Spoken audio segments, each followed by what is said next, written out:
दोस्तों, किसान bill pay इतना ज़्यादा विरोध क्यों हो रहा है? मोदी गवर्नमेंट ने किसी भी मंडी पे ताला नहीं लगाया, ना ही एमएसपी को छुआ है, पर उसके बावजूद भी इतना ज़्यादा सड़कों पे विरोध प्रदर्शन हो रहा है। सड़कों पे जितना भी विरोध प्रदर्शन हो रहा है उसमें शामिल हुए लोग जो हैं, क्या वो पेड पॉलिटिकल पार्टी वर्कर हैं, मंडियों के दलाल हैं, या सच में वो किसान हैं?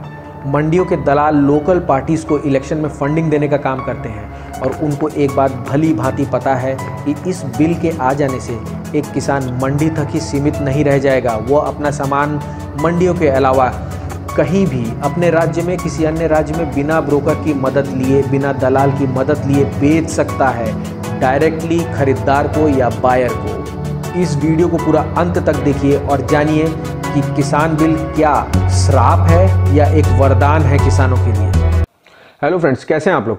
फ्रेंड्स, आप लोगों को तो पता ही होगा कि कृषि कानून को लेकर कितना हंगामा मचा हुआ है। हमारे किसान भाई पिछले 15-20 दिन से सड़क पर कड़ाके की ठंड में बैठे हैं अपनी मांगों को लेके। वो चाहते हैं कि केंद्र सरकार तीनों कृषि कानून को वापस ले ले। और आज तो माहौल ये है कि लोग कह रहे हैं कि ये शाहीन बाग पार्ट 2 है। ये किसान आंदोलन अब नहीं रह गया है, ये टुकड़े टुकड़े गैंग का आंदोलन है और ये शाहीन बाग पार्ट 2 है।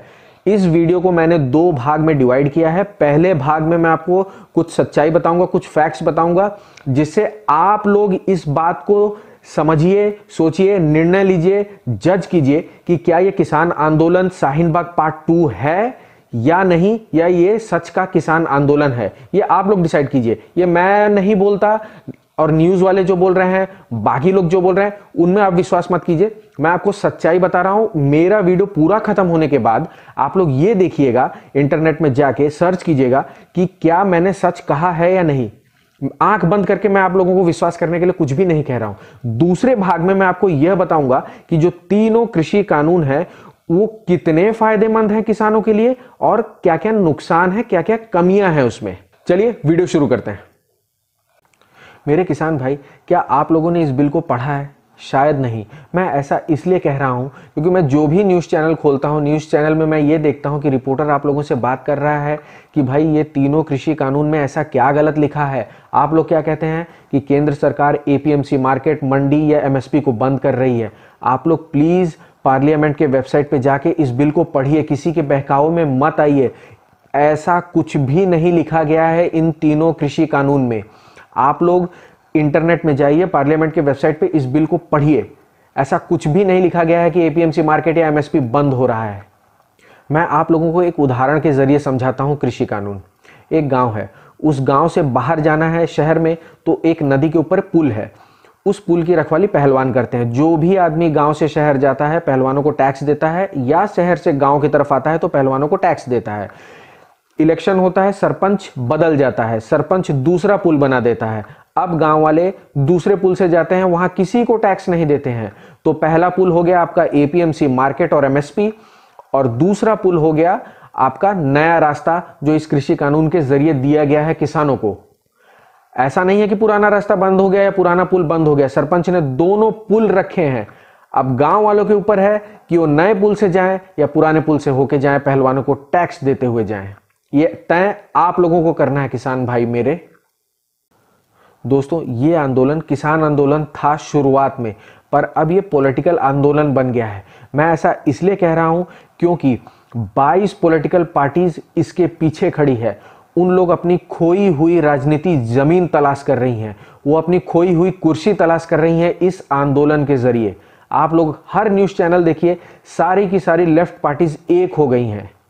मेरे किसान भाई, आप दलालों, आढ़तियों को हटाने की कोई मांग क्यों नहीं करते हैं? फसल को उगाने में, खेती करने में पैसा, खून, पसीना आप लगाएं और बस आपकी खेती से उपज हुई धान, चावल, सब्जियों पर कमीशन लेके दलाल लखपति, करोड़पति बन जाता है और आप लोगों के हाथ कुछ भी नहीं लगता है। बिहार में धान की एमएसपी 900 रुपये है और लोग बिहार से धान को खरीद कर हरियाणा और पंजाब के मंडियों में 1800 एमएसपी पर बेच देते हैं। ठीक उसी तरह राजस्थान से 1300 रुपये एमएसपी में बाजरा खरीद कर 2100 रुपये एमएसपी में हरियाणा, पंजाब में ले जाके बेच देते हैं। अब आप लोग सोचिए।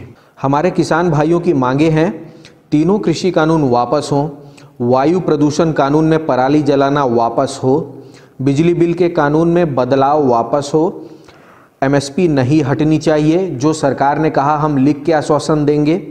कॉन्ट्रैक्ट फार्मिंग में किसान को कोर्ट जाने की अनुमति मिलनी चाहिए, सरकार ने कहा हम इसमें संशोधन कर देंगे। डीजल के कीमतों को आधा करना चाहिए।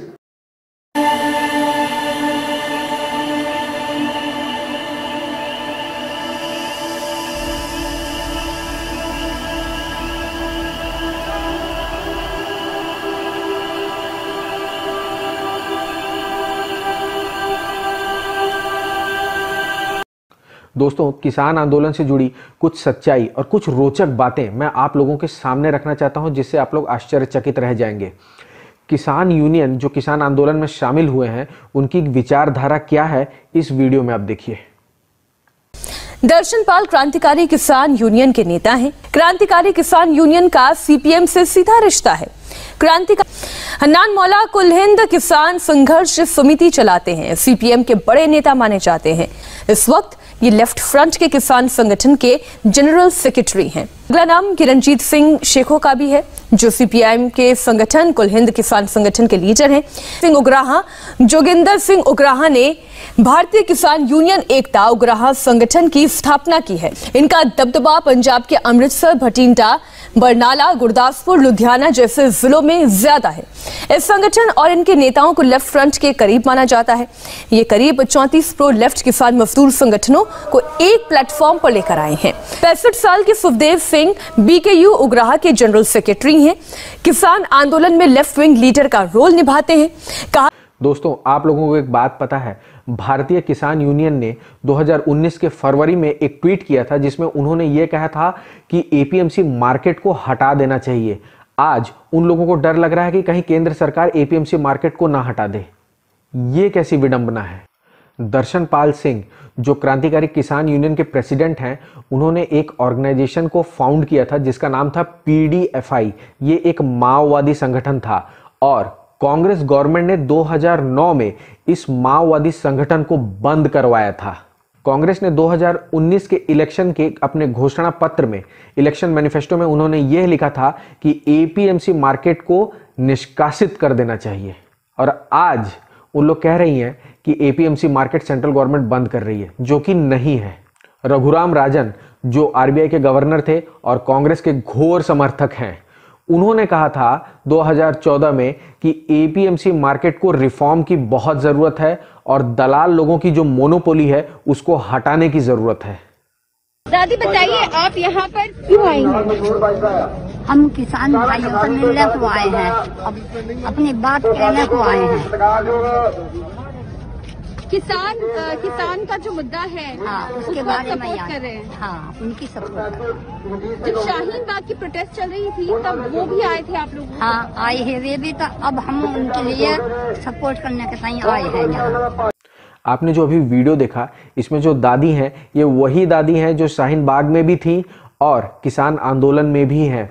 दादी जी, मेरा हाथ जोड़ के आपसे एक सवाल है कि जब सिखों का नरसंहार हो रहा था तब आपने आंदोलन क्यों नहीं किया? कश्मीरियों को जब मार के भगाया गया, उनको रेप किया गया, मारा गया, पीटा गया, अपने जमीन से भगा दिया गया, तब आपने क्यों आंदोलन नहीं किया? किसान आंदोलन में बैठे किसान भाइयों से मेरे कुछ सवाल हैं। किसान भाइयों, आप लोग एक बात बताइए, 100-200 की भीड़ आती है, पोस्टर लहराती है कि सरजील इमाम और उमर खालिद जैसे लोगों को रिहा करो, जो असामाजिक तत्व हैं जिनको सुप्रीम कोर्ट ने जेल में बंद किया है। इन लोगों को आप अपने आंदोलन में आने कैसे देते हो? इन लोग आपके आंदोलन को आके बदनाम कर रहे हैं। कुछ 50-100 औरतें आती हैं, बोलती हैं कि हाय हाय मोदी मर जा तू। आप लोग कैसे इन लोगों को आने देते हैं? खालिस्तान के पोस्टर लहराए जाते हैं। आप लोगों को एक बार भी नहीं लगता कि ऐसे असामाजिक तत्व आके आपके किसान आंदोलन को कमजोर कर रहे हैं, बदनाम कर रहे हैं? आप इन लोगों का इलाज क्यों नहीं करते? किसान भाई, आप लोग एक बात बताइए, हजारों किसान हर साल आत्महत्या करते हैं, आप लोग उनके लिए आंदोलन क्यों नहीं करते हैं? एपीएमसी मार्केट मंडियों में बैठे जितने दलाल हैं, जितने ब्रोकर हैं, जितने आढ़तिया हैं, इन लोग आपका मुनाफा, आपका प्रॉफिट को खा जाते हैं। इन लोग आपकी कमाई खाते हैं। आप लोग इन लोगों को हटाने के लिए क्यों नहीं सामने आते? क्यों नहीं अपने आंदोलन में इन लोगों की भी बात उठाते हैं? दोस्तों, अब हम लोग आ गए हैं वीडियो के दूसरे भाग में। इस भाग में मैं आप लोगों को बताऊंगा कि तीनों कृषि कानून में क्या लिखा हुआ है। ये किसानों के लिए फ़ायदेमंद है या नुकसानदायक हैं और इनमें क्या क्या कमियां हैं, आइए आगे बढ़ते हैं। जो पहला कानून है वो है farmer produce trade and commerce. इस बिल में यह लिखा गया है कि एक किसान अपना माल अपने राज्य में या किसी अन्य राज्य में कहीं भी बेच सकता है एपीएमसी मंडी छोड़ के। किसान को दलाल की ज़रूरत नहीं है। किसान अपना माल डायरेक्टली बायर को, वेयरहाउस वाले को, कोल्ड स्टोरेज वाले को, गोडाउन वाले को डायरेक्टली बेच सकता है। स्टेट गवर्नमेंट या एपीएमसी मार्केट वाले किसान के ऊपर कोई भी चार्जेस या कोई भी टैक्स नहीं लगा सकते हैं। किसान अपने माल का रेट खुद तय करेगा, किसी दलाल की ज़रूरत नहीं है। वो डायरेक्टली जाके खरीदार को या बायर को अपना माल बेच सकता है। ये सारी सुविधाएं हैं इस बिल के ज़रिए। पहले किसान अपना माल एपीएमसी मार्केट में ही बेच सकता था, अब वो एपीएमसी मार्केट के अलावा किसी भी राज्य में अपने राज्य में अपना माल बेच सकता है बिना झिझक। जो दूसरा बिल है वो है farmer agreement of price assurance and farm services act 2020। ये बिल फार्मर के एम्पावरमेंट और प्रोटेक्शन के लिए बनाया गया है। इस बिल में यह लिखा गया है कि खेती करने से पहले किसान और खरीदार के बीच में एक एग्रीमेंट और कॉन्ट्रैक्ट होगा। किसान कभी भी इस कॉन्ट्रैक्ट से बाहर निकल सकता है पर खरीदार नहीं निकल सकता। खरीदार को कॉन्ट्रैक्ट पूरा होने के बाद ही बाहर निकल सकता है। इस बिल में यह लिखा गया है कि किसान अपनी जमीन को गिरवी नहीं रख सकता और अगर ब्रीच ऑफ कॉन्ट्रैक्ट होता है या कॉन्ट्रैक्ट में कुछ गलत किसान करता है तो खरीदार उसके जमीन पे मालिकाना हक अपना नहीं लगा सकता। खरीदार को 3 दिन के अंदर किसान को पैसे देने होंगे उसका सामान खरीदने के बाद। अगर कॉन्ट्रैक्ट या एग्रीमेंट में किसान या खरीदार दोनों में से कोई भी गलती करता है या कोई भी किसी को धोखा देता है तो एसडीएम के पास जाके इसको सुलझाया जा सकता है। हमारे किसान आंदोलन में बैठे किसान भाइयों ने कहा कि हमको कोर्ट जाने की अनुमति मिले, जिसको केंद्र सरकार ने मंजूरी दे दी है। तीसरा कानून है amendment in essential commodities act 2020। Essential commodities act 1955 में बनाया गया कानून है। मोदी सरकार ने 2020 में इसमें संशोधन किया है। सारे अनाज, दाल, खाने का तेल, आलू, प्याज, टमाटर को एसेंशियल कमोडिटीज से बाहर निकाल दिया गया है और महामारी, प्राकृतिक आपदा, युद्ध, सूखा, बाढ़ आदि जैसे परिस्थितियों में सरकार इनको वापस एसेंशियल कमोडिटीज में डाल देगी। इस संशोधन से लोग इन खाद्य पदार्थों को अपने घर, गोडाउन में जमा कर सकते हैं। इस कानून से जमाखोरी बढ़ सकती है पर सच्चाई ये भी है कि जब इनकी जमाखोरी की इजाज़त नहीं थी तब भी इन वस्तुओं की जमाखोरी होती आ रही है। सरकार के पास आज 2 से 3 साल तक का अनाज रखा हुआ है सरकारी गोडाउन में और सरकार की रिपोर्ट के अनुसार 30% अनाज हर साल सड़ जाता है सरकारी गोडाउन में।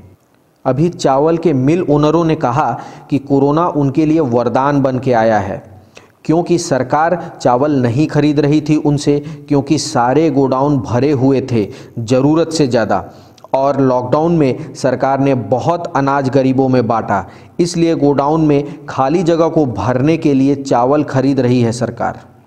आप लोगों ने टीवी पे देखा ही होगा, किसान अपना आलू, प्याज, टमाटर सड़कों पर गिराकर विरोध करते हैं कि सरकार उनकी फसल नहीं खरीद रही है, क्योंकि सरकार के पास उसे स्टोर करने के लिए, जमा करने के लिए गोडाउन खाली नहीं रहता है हमेशा। इसलिए सरकार चाहती है कि किसान ट्रेडर बने या ट्रेडर को अपनी फसल बेचे और डोमेस्टिक ट्रेड या घरेलू ट्रेड या एक्सपोर्ट करके अपनी फसलों से लाभ उठाए। दोस्तों, इस वीडियो में मैंने जो भी बताया है, जो भी फैक्ट्स या सच्चाई आप लोगों के सामने रखी है, उस पर आंख बंद करके विश्वास करने की कोई ज़रूरत नहीं है। आप लोग इंटरनेट में जाइए, सर्च कीजिए और पता लगाइए कि मैंने यहाँ जो भी कहा है या जो भी आप लोगों को बताया है, दिखाया है, क्या वो सच है या नहीं। आप लोगों को अगर मेरा वीडियो अच्छा लगे तो लाइक, शेयर और सब्सक्राइब जरूर करें। तब तक के लिए जय हिंद, जय भारत।